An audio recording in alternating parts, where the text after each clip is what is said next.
You're listening to KNON 89.3 FM in Dallas, the voice of the people, voted best radio station for music 2 years in a row by the Dallas Observer. Did you know that KNON podcasts all of its local talk shows? KNON has local talk, each show covering your community in its own unique way. So if you missed one of our great morning talk shows, you can go back and listen to it online. We keep the shows for 2 months so you can hear everything you have been missing out on. Visit KNON.org for more information about the KNON Morning Talk Shows podcast. Also available on iTunes.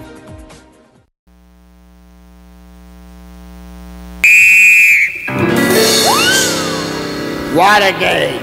What a game! Get off my lawn. Jim Schutze here with you this morning with Get Off My Lawn, the show that gives you the other side of the news. I wanted to talk this morning about a bunch of stuff, but start out with a story that's in the New York Times this morning about Lee Harvey Oswald's time in Minsk, Russia. And we're going to, this is going to come around to a discussion of real life here in Dallas and the fact that we have the 50th anniversary coming up of the assassination, November 22, 2013, and what we're going to do about it and how Dallas is approaching this event, which is pretty weird, let me tell you, when we get into the details. The story in the Times this morning is about files that were opened by the KGB that revealed their surveillance of Oswald during his time in Russia in 1961. I think he was early 20s at that point, and he had married Marina. And what the files show is that the KGB watched Oswald very, very closely.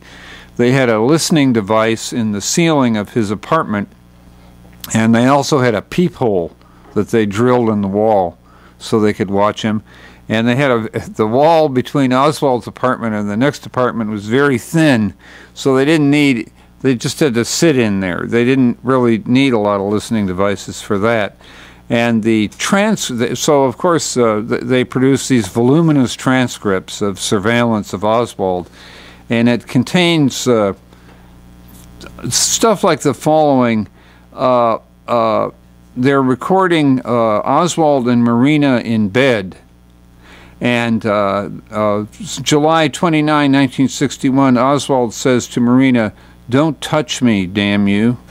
Marina replies in the transcript, "No, damn you."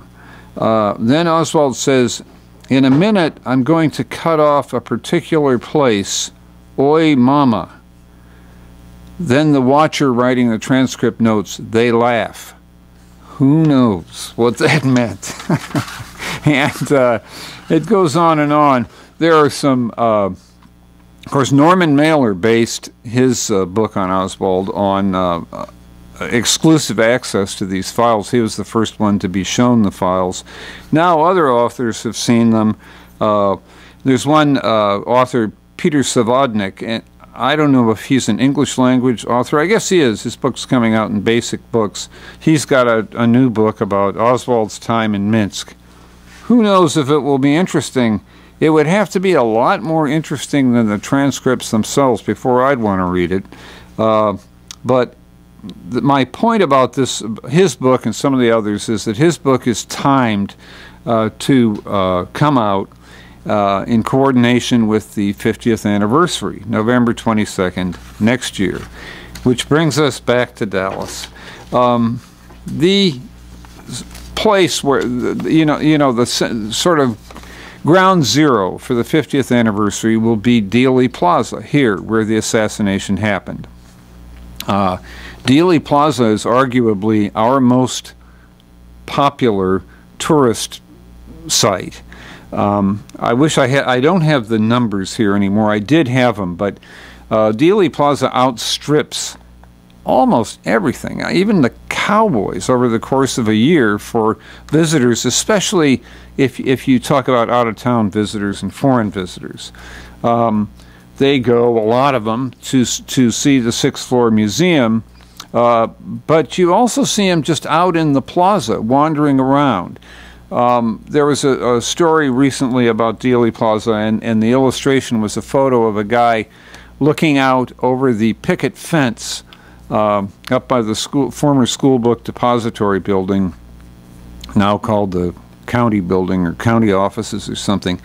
And of course, what's he doing there? Why is he looking out from over the fence? Well, he's checking out a conspiracy theory that that's where a second gunman was behind the fence.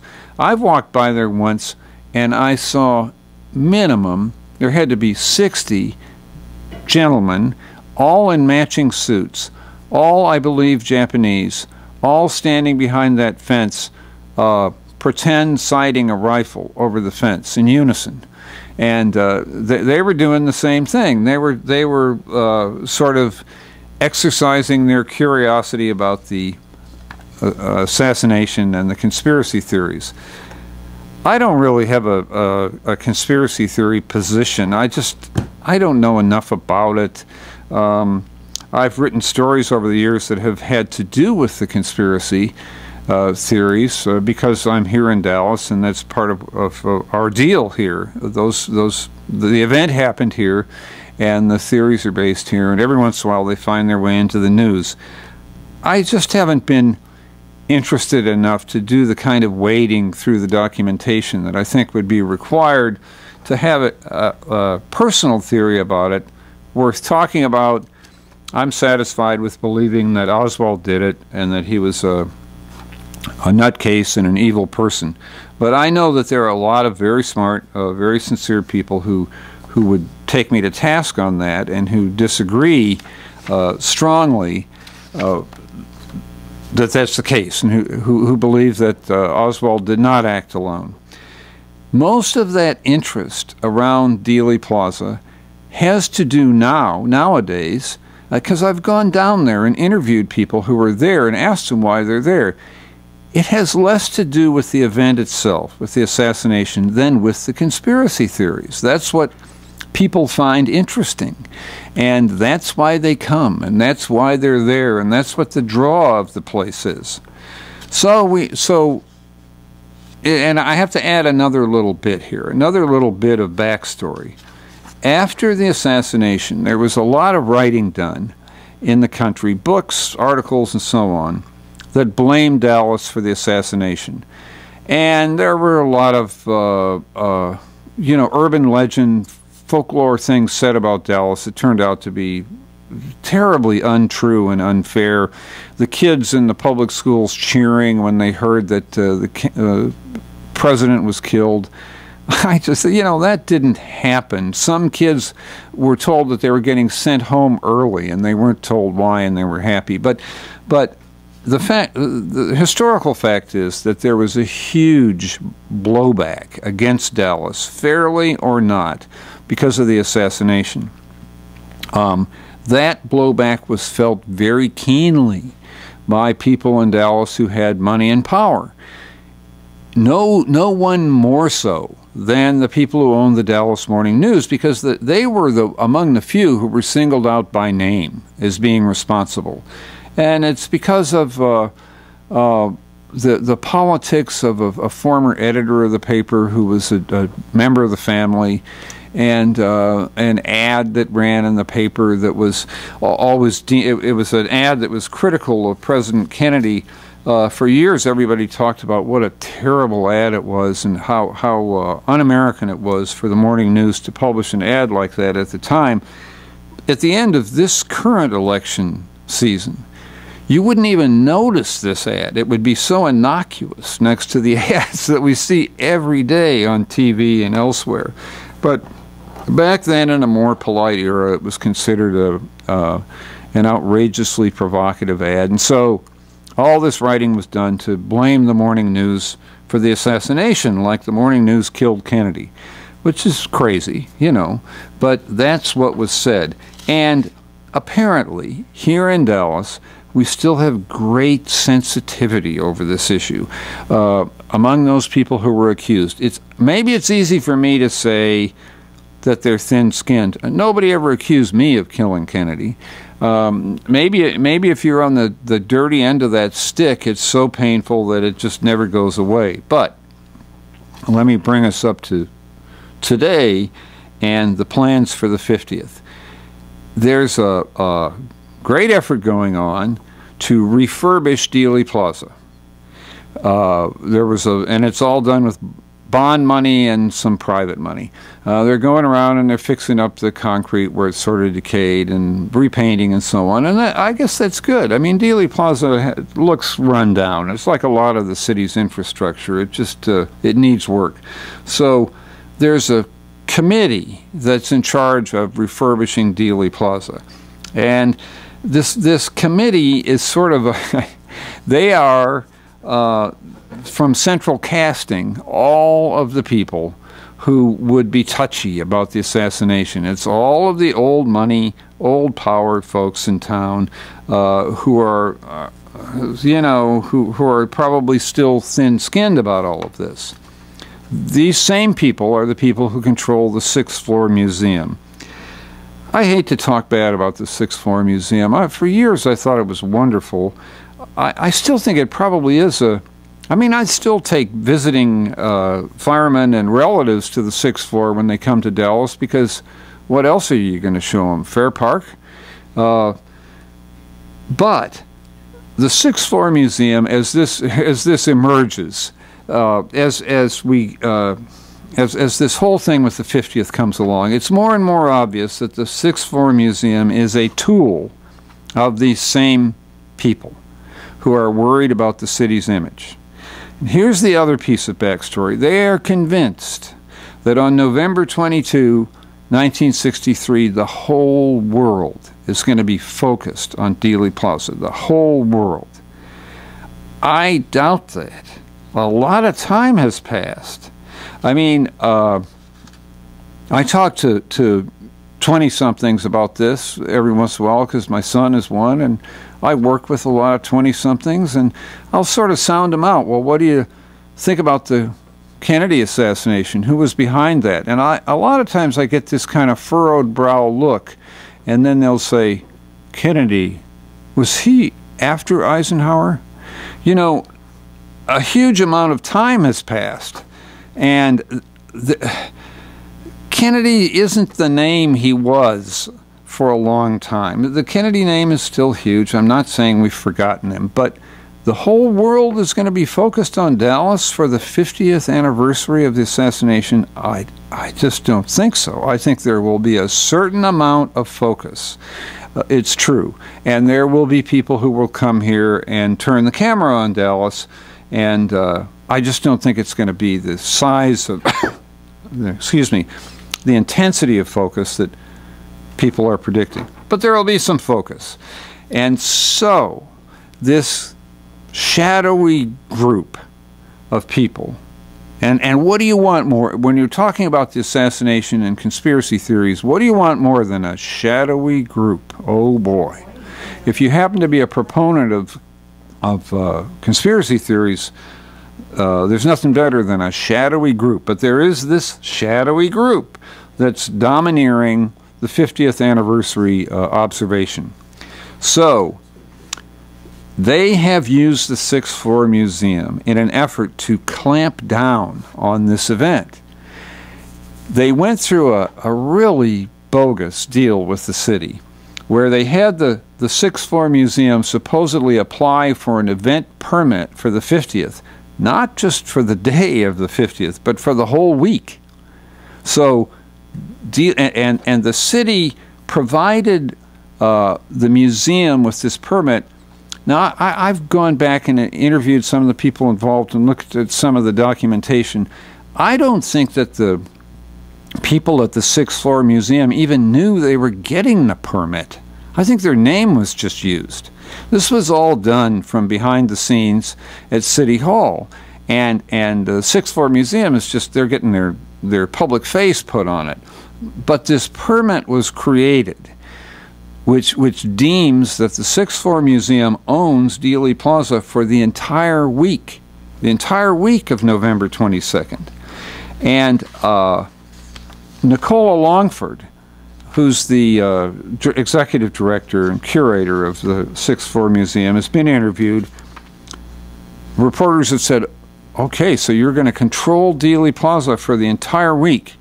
What are you going to have there? What are you going to do? And she said, I don't know, maybe a moment of silence. Well, you know, a week is a pretty long moment of silence. Somebody going to take sandwiches out to them while they're standing out there being silent? That's a lot of silence. And what does it really mean? Well, what it really means, there are groups of conspiracy theory scholars and authors who have, there are a couple of them, who have traditionally carried out observations on the various anniversaries, the 10th, the 20th, the 30th, and who assumed that they would on the 50th. And these observations have been very respectful, you know. They do moments of silence and prayers and so on. Well, they then went to the city and said, okay, we got to be out there too, because this is the 50th. And they were told, oh no, you can't. The Sixth Floor Museum controls it for the whole week. And when they said, well, okay, the Sixth Floor Museum, Dealey Plaza is a big place. The Sixth Floor Museum will be out there. We'll be out there too. The city said, no, you can't have two people out there. You can't have two groups. I called a woman named Jill Beam, who runs this permitting process for the city, and I said, how come you can't have two groups out there? And she said, it's a software glitch. Our software won't let us enter a second group for a permit. That's, man, come on. That's ridiculous. That's just sort of like the city. You know what that kind of answer is really? That's what we would call the bird. That's the city giving me the bird, saying it's going to be the Sixth Floor Museum and nobody else, and we're going to have a week-long moment of silence, and nobody else can be out there. So, what does that really wind up doing? Well, it's what you call playing to your stereotype.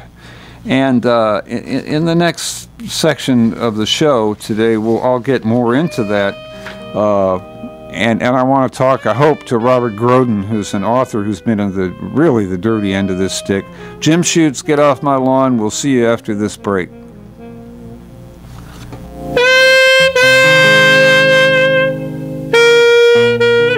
KNON depends on listener support to stay on the air, and now is the time for you to help keep this show on the air. If you like what you're hearing and want to show your appreciation for great community radio, pick up the phone and call to make a pledge. Call 972-647-1893 or go online to knon.org.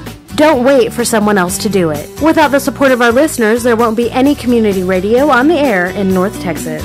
So take a few minutes to make a pledge. Call 972-647-1893 or go online to knon.org. Want to hear some great Texas blues? KNON has the CD for you. KNON's Texas Blues Radio Volume 5, our latest blues compilation CD to benefit community radio, sponsored by Forever Young Records.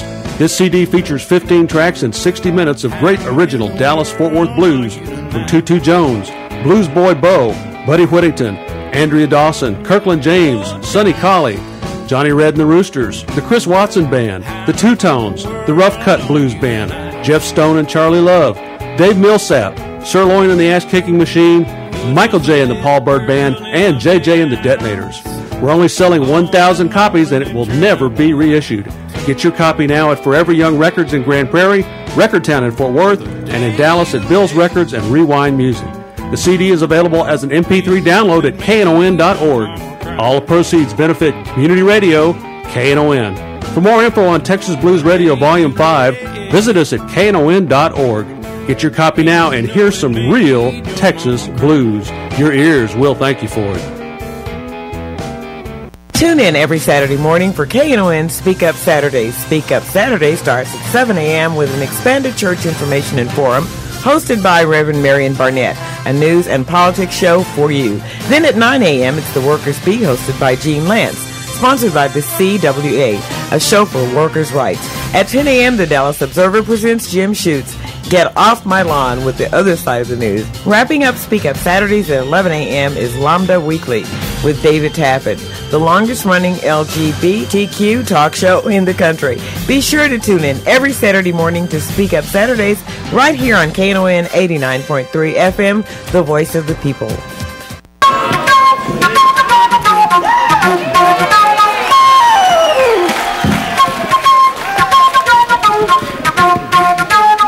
Jim Schutze back with Get Off My Lawn. We're talking about Dealey Plaza on the 50th anniversary of the Kennedy assassination. I want to talk first about the fact that we're in our fall-winter pledge drive, and there's a particular gift that you can get that's very important. I've got to ask Clint about this. It's the woman's shirt. It's a long-sleeved shirt. Right. Yes. And what does it say on the back of it? Well, now let me be clear. There's a women's one, there's a men's one, and then there's a T-shirt. Right. And all three of them on the back say Best Radio Station for Music, Dallas Observer 2012. How much do you have to pay to get that, dude? The two long sleeve shirts are $50 each, or the short sleeve shirt is $40. And really, remember, if you call us at 972-647-1893, it's 972-647-1893. You're not paying that money for the T-shirt, for the shirt. It's a premium. It's a thank you. You're paying that money to help keep KNON on the air, it's so. KNON is such an exception to the rule, man. If you go up and down that dial, you're going to hear commercial TV and whatever you call the rest of the talk TV, which is, I don't want to disagree with anybody's point of view, but it's just, I think of it as crazy TV. It's funny how KNON emerges as reasonable, I'm sorry, radio, crazy radio, I mean, not TV, crazy radio. And KNON emerges as reasonable radio and good radio. And that gift was the thing. I work for the Dallas Observer, and I'm familiar with how seriously the Observer takes music. That's a big part of our deal.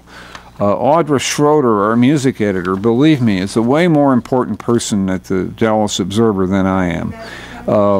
The entire Observer staff talks music and thinks about music, and this selection in our best of issue this year, naming KNON as the station's best radio, as the city's best music radio station, is not casual. That's something that was talked about and thought about.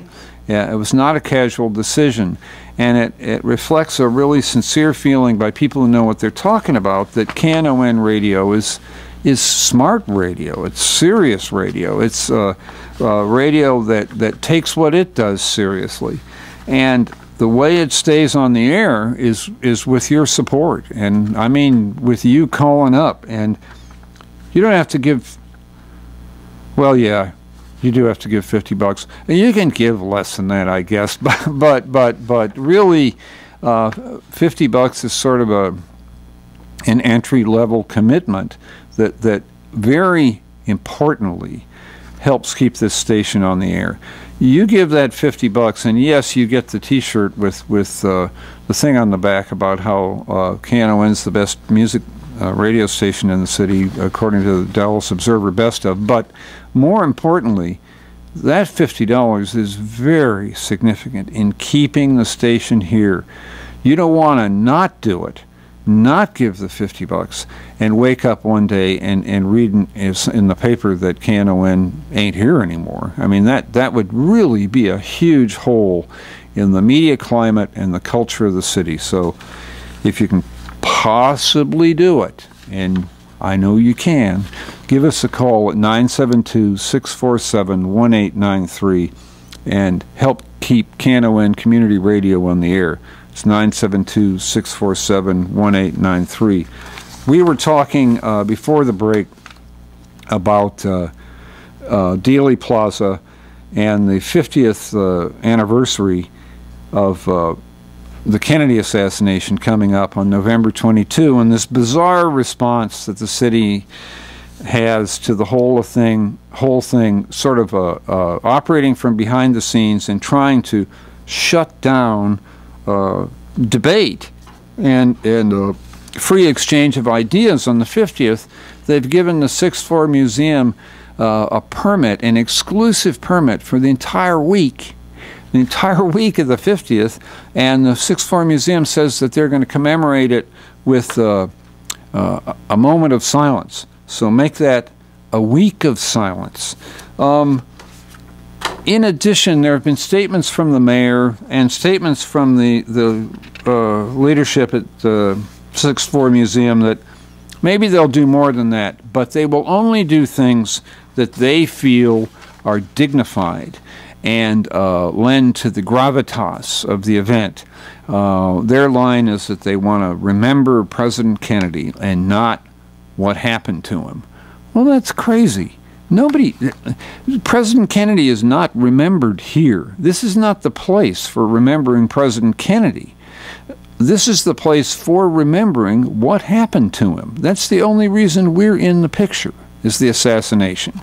And on one of the, during the break, I was talking to Clint Ashley, our producer, and he was saying that he's always considered the assassination to have been, in a dark way, an unfortunate way, a very important event for putting Dallas on the map. And he's absolutely right. If you go down to Dealey Plaza and talk to the tens of thousands of tourists who flow through there in the course of a year, they are here to talk about the assassination and about the conspiracy theories.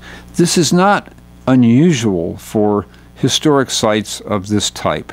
I spoke last year to Conover Hunt, who was one of the consultants who helped originally design the 6th Floor Museum before its opening in 1989. She's in Virginia now. She's a consultant on historic places all over the country and a real authority on them. And she said to me, this is a quote from her, "Dealey Plaza doesn't really belong to Dallas. It belongs to everyone, and not necessarily just the American people.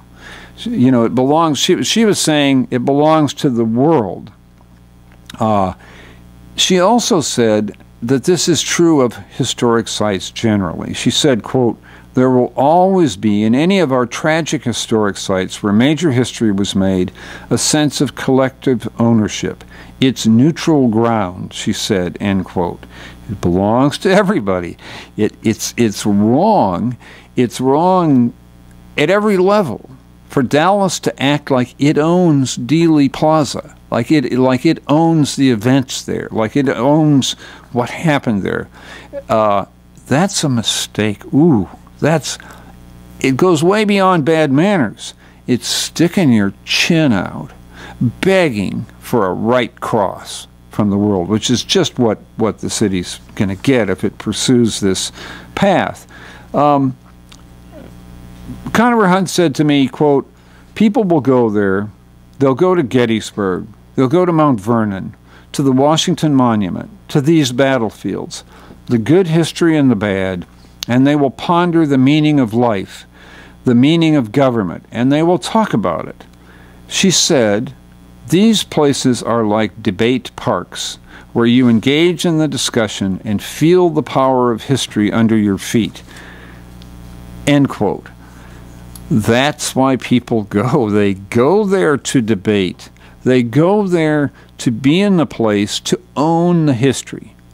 And in the way this works, the way history works, in our country especially, but in the world generally, as a factor of human nature, people own the history. The world owns the history. Dallas doesn't own the history. And it's a terrible mistake to try to think you do and to act like you do. By the way, if you have feelings about this, if you disagree with me, call me up at 972-647-1893. That's 972-647-1893. There have been some very ugly aspects of this campaign to control Dealey Plaza. One of them has been the persecution of Robert Groden, who's a best-selling author of a number of books. He was consultant to the Warren Commission on photography from the assassination. Robert Groden is a respected guy. Robert Groden, on weekends, sets up a table in Dealey Plaza and talks to people, lectures. He also sells, as part of his lectures, he sells his books and his videos there. The city doesn't like Robert Groden. Robert Groden is a conspiracy theorist. What's happened in recent years is that the Sixth Floor Museum has really hardened its own line against conspiracy theory. And they've taken a more narrow, sort of official line on the conspiracy to say, it was Oswald, that's it, it's over, there's no debate. Well, I don't know. I don't, as I said at the beginning of the show, I don't have a personal opinion on that. I have a personal opinion about this. It ain't up to the Sixth Floor Museum to declare an end to the debate. But they have. And they don't like looking down from their offices and seeing Robert Groden out there with these huge crowds on the weekend explaining his conspiracy theory about the assassination. He does not believe that Oswald acted alone. So a couple of years ago, they took this approach of getting him busted, of sending the Dallas police out to arrest him. And the Dallas police have arrested him on a number of charges. The main one is selling goods in a city park without a permit. Robert Groden, fortunately, is a guy who has been able to fight these charges in court. He's had good legal counsel. A gentleman named Bradley Kazaya has helped him a lot with this. And what Brad Kazaya has demonstrated again and again in court, every time the city gets Robert Groden busted on this charge of selling merchandise in a city park without a permit. A, Dealey Plaza is not a city park. B, there is no such thing as a permit for selling stuff in a city park if it were a city park. So Robert Groden has broken no law. They keep arresting him, and he's broken no law. And every time Groden gets called into court, this is municipal court. These judges are city employees, remember. They don't like to go against the city. You know, we just had a big thing in Dallas where the city said we needed to can all of our municipal judges because they didn't convict people enough. The city was mad at them for not convicting. So these municipal judges are sort of under the gun to agree with the city when the city does something like bust Robert Groden. In spite of that, every time Groden has been taken to court, the judges have said he goes free, he walks, we can't convict him because he hasn't broken the law. And, you know, it's America. You just can't send people to jail who haven't broken the law. In spite of that, the city has managed and contrived to get Groden into jail overnight. It's the old principle of you can beat the rap, but you can't beat the ride. When they bust him, he gets thrown into jail. Robert Groden is like me. He's not a young fella anymore. And the process, frankly, of getting thrown into Lou Sterrett is not fun. It's not amusing, and it's not easy. And so grabbing the guy, cuffing him, throwing him in a car, taking him off to jail, and letting him stew at Lou Sterrett until he can get out in the morning is pretty tough. It's pretty tough medicine, especially when he's not breaking the law. And when the real agenda, what is the real agenda in all of this? What's this all about? This whole thing of we're gonna control the 50th. We're gonna have a week-long moment of silence. We can't allow anyone else to be out there because our computer software won't allow it. We're gonna throw Robert Groden in jail when he's not breaking the law. What is that all about? It's about this group who are behind the refurbishing of the plaza, which looks like good works, doesn't it? They want to make the plaza prettier. How can you disagree with that? They want to shut down any discussion of conspiracy at Dealey Plaza. They want it over. They want to end it. They still feel burned 50 years later. Everybody else has forgotten about them. They're the only ones who remember that they were blamed after the assassination. But boy, do they remember. And they still feel bitter about it. And so their approach to this is to try to do like a Soviet-style clampdown on the 50th anniversary. And that is so playing into the hands of the conspiracy theorists. I'll get into that a little more in the final section of the show, but think about it. If you're a conspiracy theorist and you're standing out there in Dealey Plaza, what do you need to keep your conspiracy theory alive? You need a big, shadowy group of conservative rich guys in Dallas trying to clamp down on you. That's like your dream. You've been hoping for that all along. And so here they come on cue, as if from central casting, the shadowy group of conservative rich guys who indeed are going to try to clamp down on the 50th. I said before, I don't think that the whole world is going to be watching, but some of the world will be watching. And what a great story.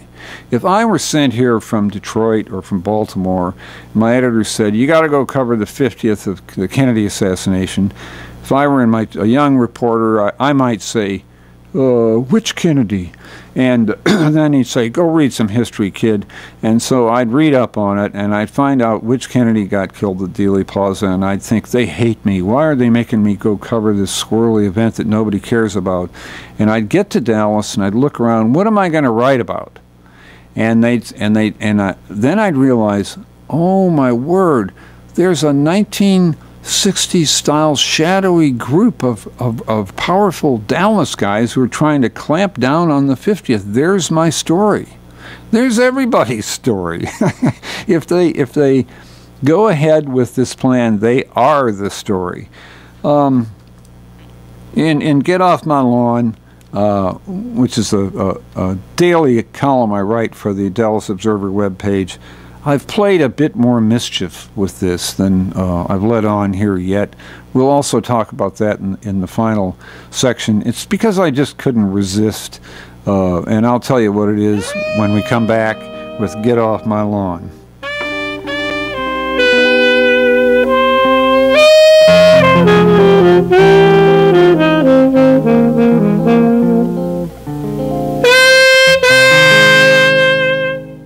Blue Lisa's annual Thanksgiving live broadcast will be happening on Thursday, November 22nd from 9 a.m. till noon, and you're invited. Join Lisa and special guests Reverend K.M. Williams, KNON's own Greg A. Smith and J. Mack, and Jackie Donlow for the live broadcast and Thanksgiving breakfast from the Alligator Cafe. It's happening at the KNON Studios, located at 5353 Maple Avenue at Butler in Dallas, and seating is very limited, so get your tickets now at KNON.org. Come join Blue Lisa, Reverend K.M. Williams, Greg A. Smith, J. Mack, and Jackie Donlow for this great Thanksgiving tradition on Thursday, November 22nd from 9 a.m. till noon for the live broadcast. This is a KNON benefit event. This is KNON FM reminding you to get out and vote. Cast your vote in our local and national elections. You've earned it, now use it. Be heard. Early voting has already begun. Find out all you need to know about when and where at votetexas.gov. That's VOTETEXAS.gov. Tuesday, November 6th is National Election Day. Vote and make a difference. It will matter.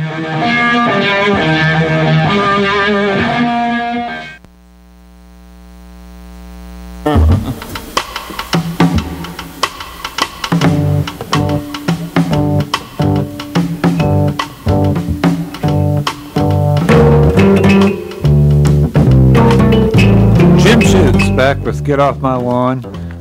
We've been talking about the 50th anniversary of the Kennedy assassination coming up. I want to, before I get back into that, remind you that we're also in the middle of our KNON fall-winter pledge drive.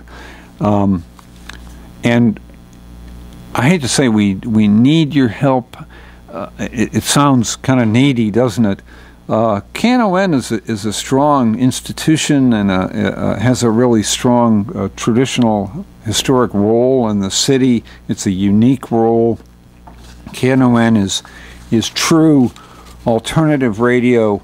It is more dependent on real listener people like you than say KERA or some that gets the big corporate stuff. This is your radio station. This is a true alternative to what you hear up and down the rest of the dial. And during these pledge drives, it really makes a huge difference. If you can call and pledge what you can pledge, $50 would be nice. There are these premiums you get that are pretty cool. If you call us in with $75, you get a black sweatshirt pullover hoodie, and says "Voice of the People," and it has the KNON "Voice of the People" design on the front. What could be cooler than that? That's what you want to be wearing. You can also get a shirt that has that design on the front, and it says "Best Station for Music 2012." Dallas Observer on the back. That's where I work. I work for the Observer, and that's a reference to our Best Of edition, in which KNON was named the best music station in the city. And I want to tell you, that's a serious designation. That's something that our staff at the Observer thinks long and hard about, and the music staff at the Observer knows what it's talking about, and considered lots of other stations closely. And KNON got the designation because KNON was considered the best arbiter of taste in music in the city. And you keep that going. You keep that going if you call us up and help us with this pledge drive at 972-647-1893. Call us up. And that number again is 972-647-1893, and help with our pledge drive.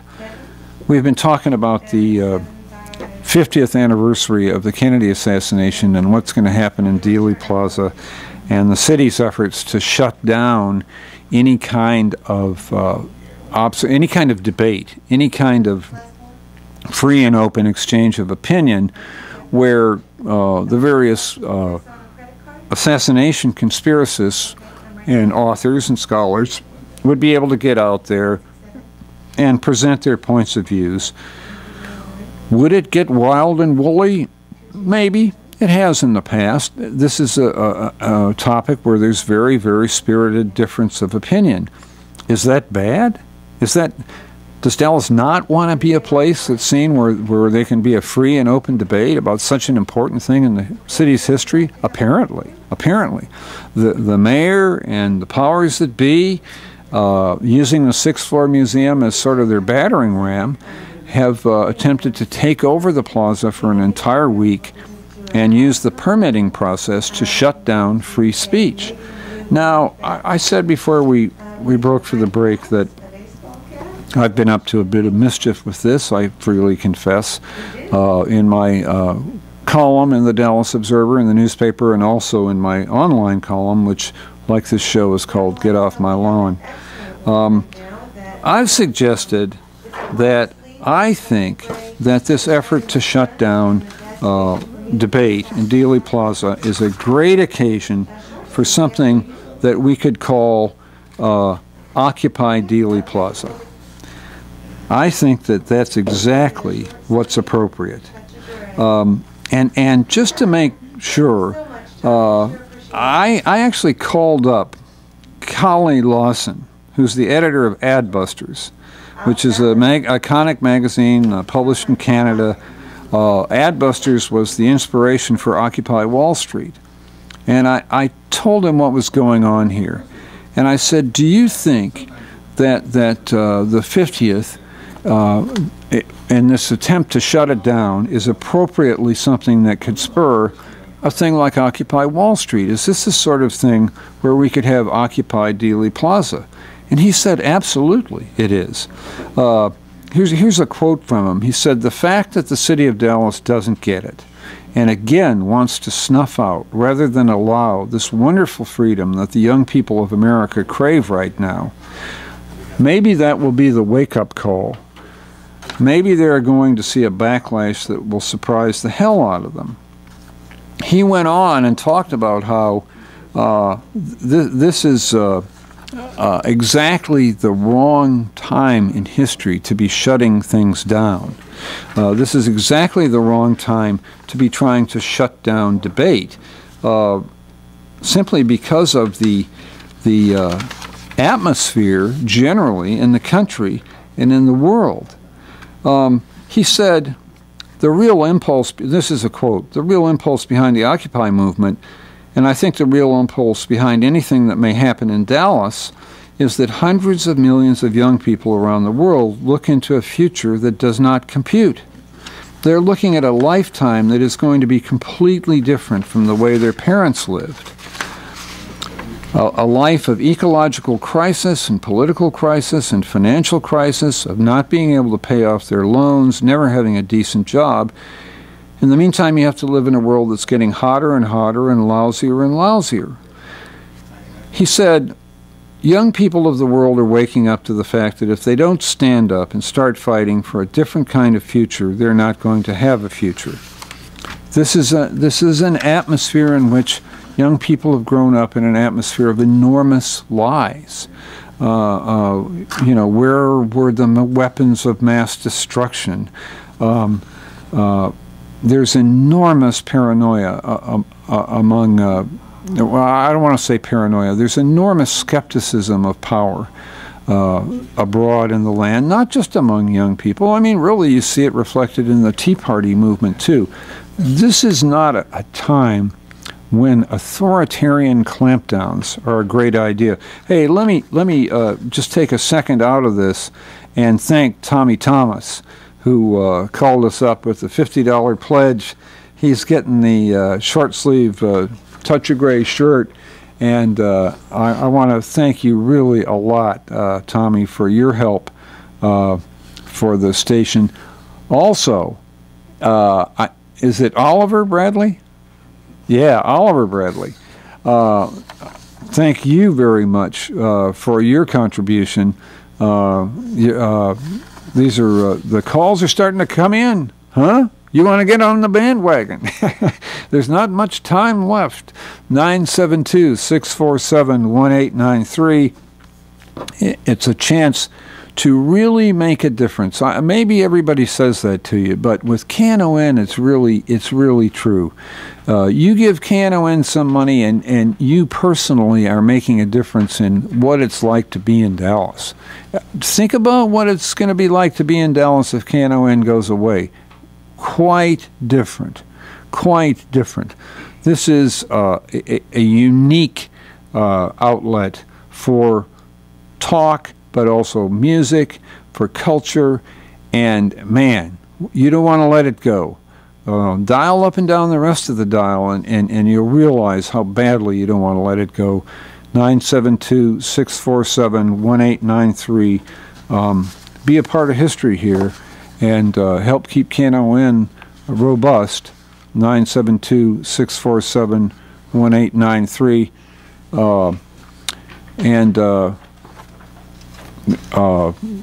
Help us out. So we're drawing toward the end of this discussion of Dealey Plaza and the 50th, and I was kind of going to the macro level with it. I've explained how the city's impulse is to shut down debate on the 50th. If you've been around Dallas long enough, you can understand it. I don't see it as when I say it's a dark, shadowy group trying to do it, it is because they don't want to show their hand. Do I mean that it's a dark, shadowy, conspiratorial group that was in on the assassination? No, that's not what I mean. That's not what we're talking about. You can understand their feelings. These are the people, these are old people who've got a lot of money. I sometimes unkindly refer to them in Get Off My Lawn on the Dallas Observer website as the Too Many Toddies set, referring to rum toddies. These are people who, a lot of whom are sort of up in years, and maybe we've downed too many toddies over the year, and our judgment isn't quite what it used to be. But they still feel burned because they, in particular, and Dallas in general, got tarred for the Kennedy assassination when it happened a half-century ago.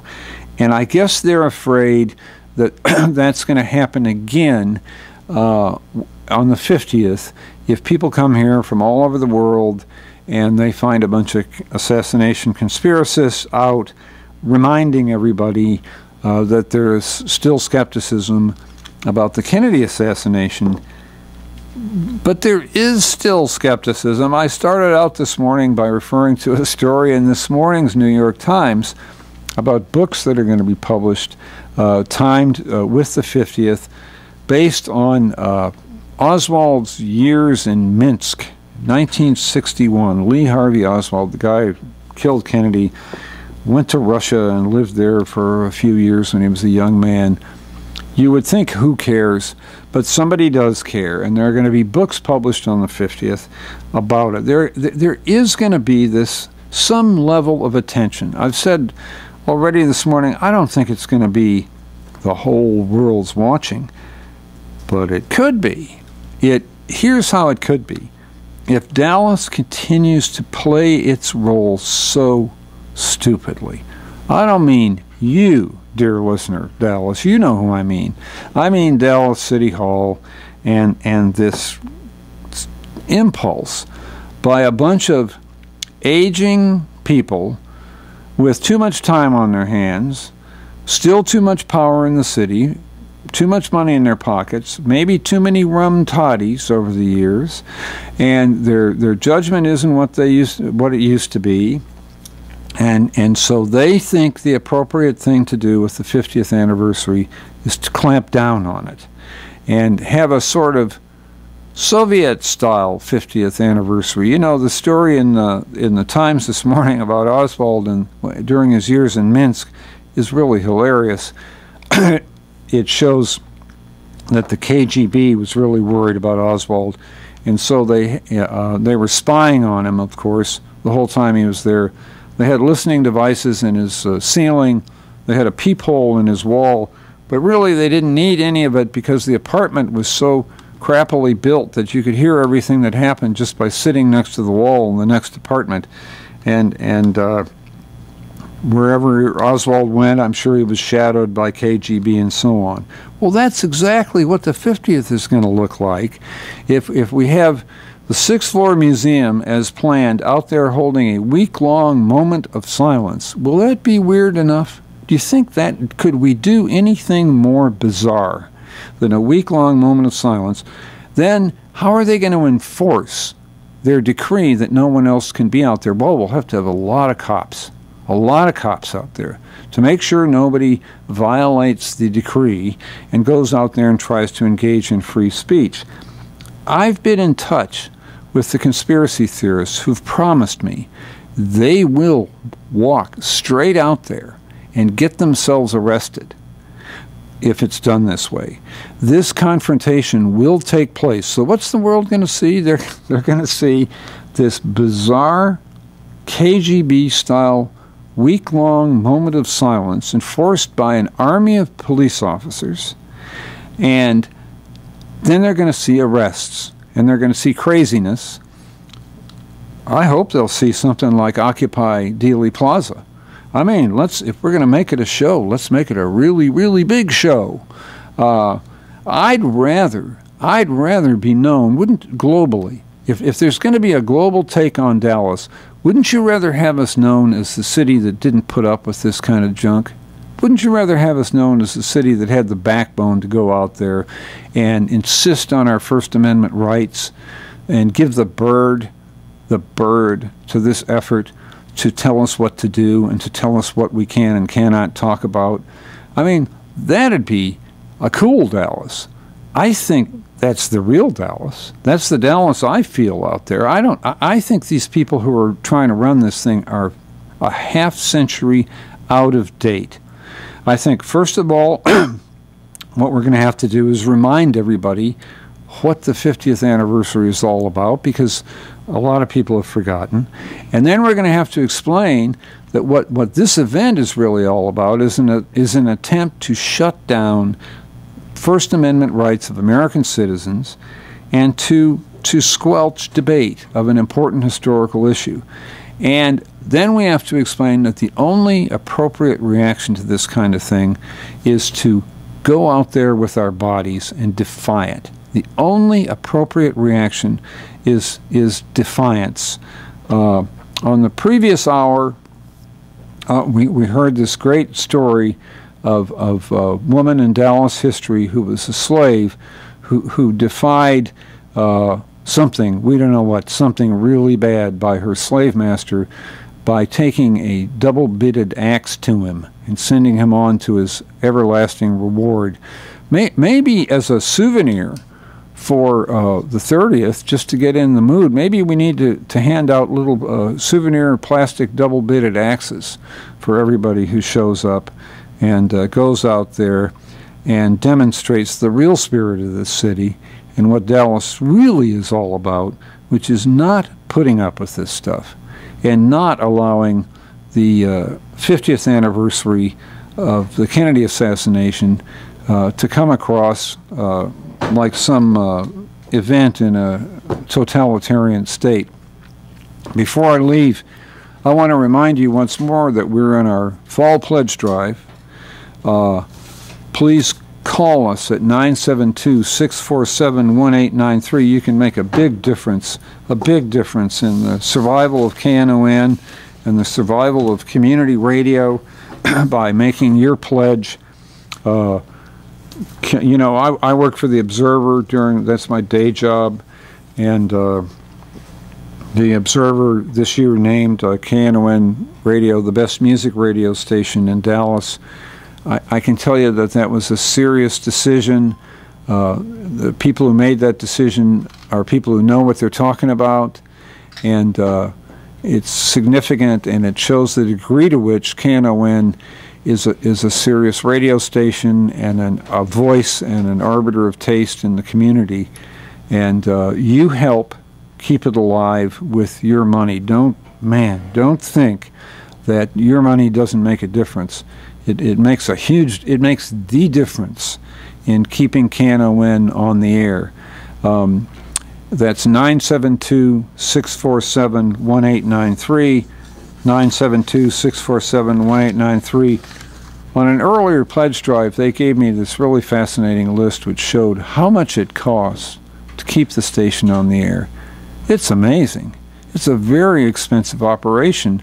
I mean, this is a place that controls its costs, trims its costs, stingy, but it's still very expensive, and they need your help. 972-647-1893. This is Jim Schutze. Get off my lawn, saying goodbye. See you the same time next week.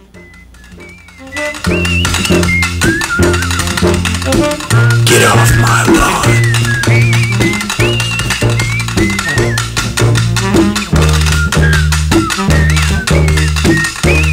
You're listening to KNON 89.3 FM in Dallas, the voice of the people, voted best radio station for music 2 years in a row by the Dallas Observer. Did you know that KNON podcasts all of its local talk shows? KNON has local talk, each show covering your community in its own unique way. So if you missed one of our great morning talk shows, you can go back and listen to it online. We keep the shows for 2 months so you can hear everything you have been missing out on. Visit KNON.org for more information about the KNON Morning Talk Shows podcast, also available on iTunes.